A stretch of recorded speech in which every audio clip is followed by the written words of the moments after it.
So I'm going to start with a poem by a poet called Cicely Herbert. Everything changes. We plant trees for those born later. But what's happened has happened.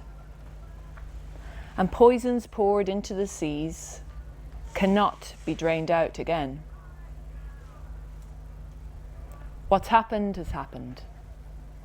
Poisons poured into the seas cannot be drained out again. But everything changes. We plant trees for those born later.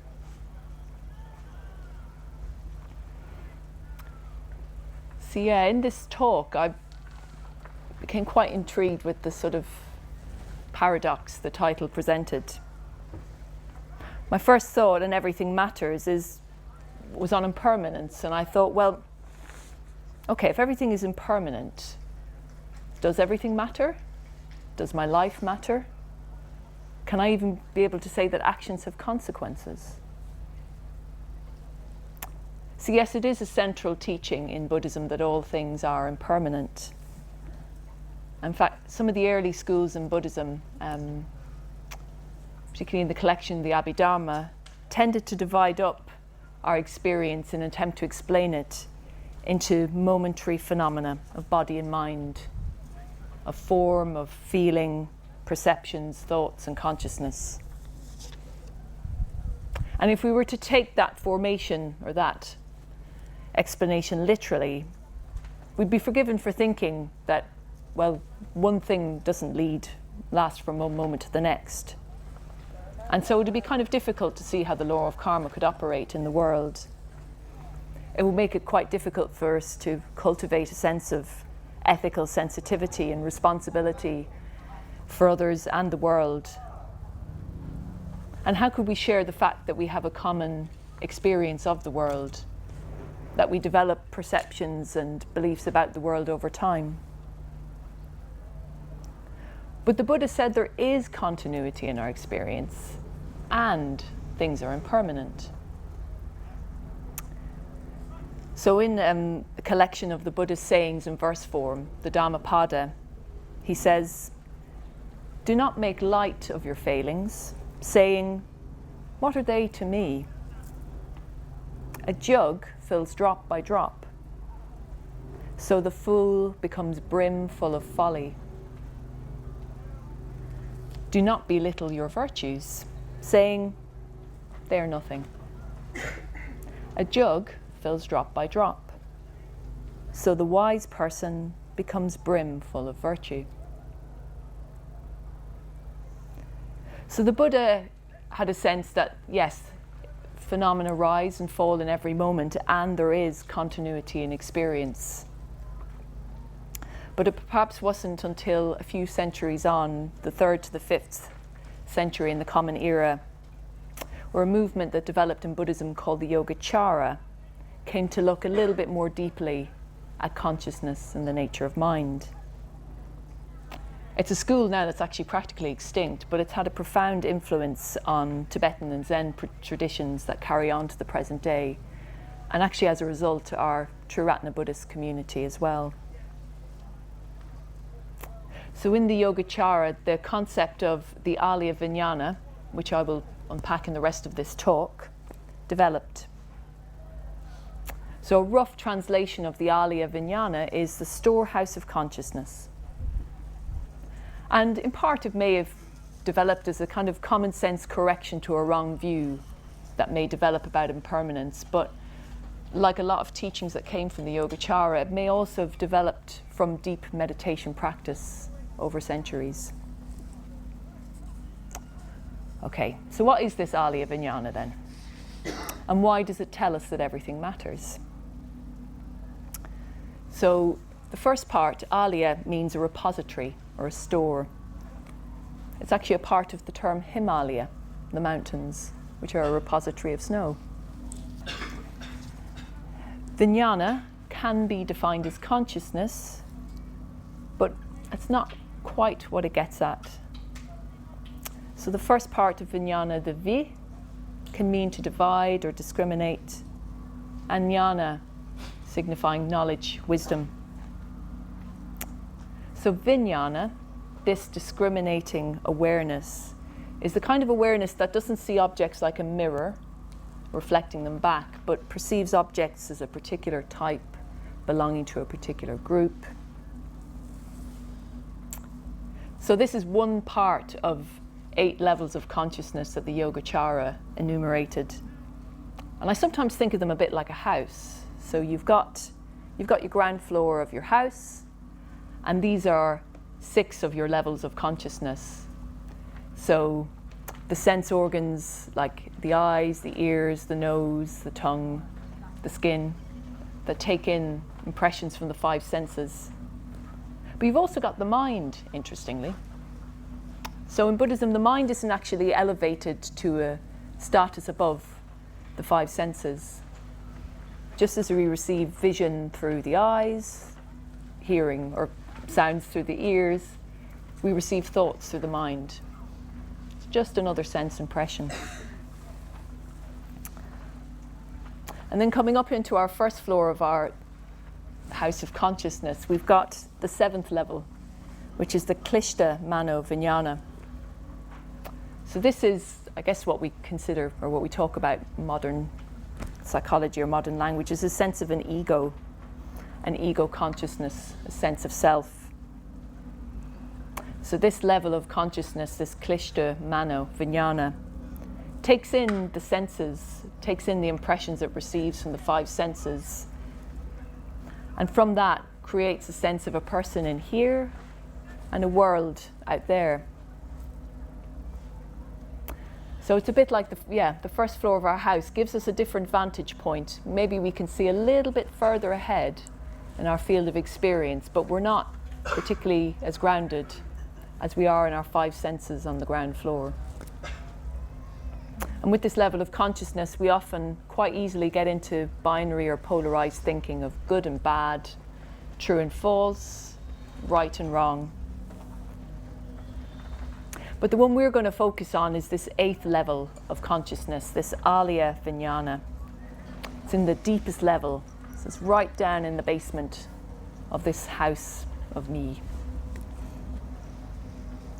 So the Alaya Vijnana is said to contain all the impressions of all the previous experiences we've ever had, consists of, it is made up of, contains. A bit like a great storehouse of seeds. Whatever we've done, whatever we've said, whatever we've thought or experienced, that seed-like remnant is left in our consciousness, and that nothing is absolutely lost. So seeds, they're not passive remnants of experiences. At any given moment, if a seed is placed in the right soil, it can be activated, can sprout and fruit. And it's said these seeds in our basement, this Alaya Vijnana, they fruit and evolve and become the 5 senses of eye, ear, nose, tongue, skin, the mind, and ego. And then from that, we produce this consciousness called I, and an illusion of the world. So initially, when the idea of the Alaya evolved, it was thought about largely in terms of the individual. I'm an individual, my individual storehouse. It helps me explain a continuity in my emotional, mental, bodily processes. Helps me understand that my actions have karmic effects. But I think we all know, just from our understanding of nature and the natural world and how we deeply impact each other, that that's not the case. And a later evolution of the Alaya was explored that says that we all share a deeper transpersonal level of experience. There's a level of mind we all engage in, we're all affected by, the collective unconscious, if you want to call it, and how it manifests in the shared myths, the dreams, the stories, the songs, the art, the meditation we all engage in. I mean, it's a little bit like that rhizomal mycelium root network of trees. We're all deeply connected by the seed house. So everything matters, everything is stored there in seed form. But if nothing is lost, am I doomed by my past misdeeds? Am I forever enslaved by oppressions and offences of generations before me?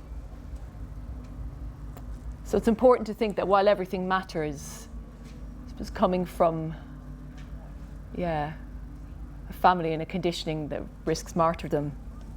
It's important to remember nothing is lost. And maybe something that can help us here is a more dynamic analogy of this alaya vijnana, this storehouse. Maybe we can think of this basement of consciousness as a river flowing underneath the bedrock like a torrent. So the river is constantly changing, and yet it does maintain a sense of its own identity, as if we were to pour oil or other poisonous chemicals into a river, polluting it, damaging the ecology. It will producing long-term harmful effects over time to those who use that water source. So our negative actions pollute our mind. But similarly, doing what we can to purify our actions, introducing, restocking, rewilding our river, perhaps pouring in spring water, it can be said to have the opposite effect of, purifying, making more skillful the mind. So we don't step into the same river twice, do we? Nothing, every moment is different. So the storehouse analogy, the alaya vijnana, helps us see that there is a sense of a continuous self, and the conditions that self is in as every given moment change. Every given moment is unique. If we think of a river, it forms its banks, it changes shape, it picks up sand and debris here, it drops it there, rain fills the river, it empties to the sea, it evaporates into the sky. And we can think about our habits that way. They form over eons of geological time, but right now are unique. And right now, in every given moment, we can influence these habits. And it's said that enlightenment, awakening, the turning about in the deepest seed of our consciousness happens by seed, transforming the seeds present into positive, skillful ones, and pushing out the negative seeds in our storehouse till they're just not there. So I'll just finish up and talk a little about how I apply this idea that everything matters and nothing is lost, and thinking about the alaya. I recognize more and more that I am the inheritor of a vast amount of seeds into this storehouse. And too, I have picked up seeds, impressions throughout my 38 years of life. Some of my inheritance is welcome, some of it not so. Some of it I would rather not be in my storehouse, but if in every given moment I can be aware of how I'm acting, how I'm responding, every seed, drop by drop, can change. There's potentiality in every moment, and I think it encourages us to take, or certainly encourages me to take my life seriously in the best possible way, not in a sort of doomed, ill-fated way, but just to see potentiality, see my potential, and see the potential in everybody. I'll leave it there. Thank you.